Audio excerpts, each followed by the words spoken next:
Urmas, teie olete olnud Kohtla-Järve sovhoosi brigadir Riigikogu liikme staatuses. Kevadel nimetati teid EAS-i nõukokku.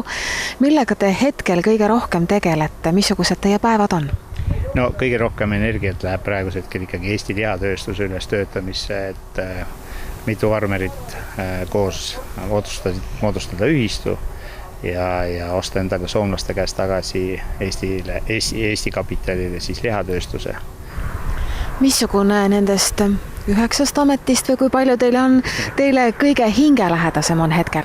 Eks ikkagi regionaalpoliitika ja kogu maaga seonduv, et ettevõtlusele, oma ettevõtlustele on saanud alguse pandud juba siin 25 aastat tagasi ja need liiguvad kindlas suunas, seal on kaadrid paigas.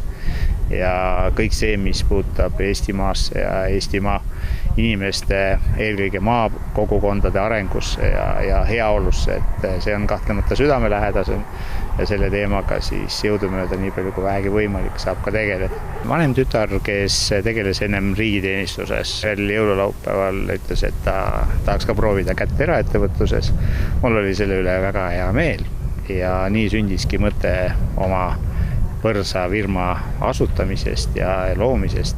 Oma võrsas on siis Eesti lihatooteid pakkuv lihapood või firma. Et sealiha tuleb meie oma farmist. Lisaks pakume siis veel vasika ja lambaliha Lääne-Virumaalt ja ka retitalutooteid Valgamaalt. Et kes on meie juurest korra ostnud, on kindel, et tuleb tagasi ka. Mida kõige rohkem eelistatakse, missugust liha? No meie muidugi kõige magusam pala on ikkagi seahakkliha, et mida me siis valmistame puhtast lihast, paneme sinna rasva natukene ja tailiha sisse, et seda ostetakse kõige paremini.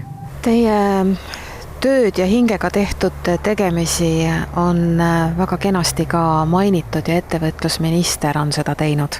Eks iga tunnustamine on inimesele hästi hädavajalik ja kui tema tegemisi märgatakse, mitte et ta neid ise kogu aeg käib nagu esile tõstmas, vaid neid kõrvalt märgatakse, siis kahtlemata on see väga-väga hea meel. Et me olime 2011 Eesti kõige konkurentsivõimelisem põllumajandus- ja metsamajandus valdkonnas ettevõte, mis oli väga-väga suur tunnustus. Kus kohas te ammutate kogu selle jõu, et pingetele vastu panna ja tundute nii rahulik inimene olevat, et kas Rakvere on siin kuidagi sellise maandava paigana? Ma arvan, et palju energiat annavad siin kogu see kogukond, need inimesed, et vaenulikke on suhteliselt vähe. Et ikka need inimesed, kes tulevad, ütlevad, et kuule, see on hea, mis sa tegid, kas sa jaksad, pane seda edasi. Aga mis puudutab energiasse, ma arvan, et mu kadunud vanemad, olgu mul neile kerge, ju nad selle kusagilt ammutasid ja jumala tahtel mulle sisse panid, nii et ma ei oska seda öelda, et ma peaksin kuskil käima. Mul on teatud kohad, mis mulle väga meeldivad ja teatud asjad, mida ma väga meelsasti teen. Võib-olla need annavad energiat, aga ma ei ole kunagi niimoodi üldse mõelnudki.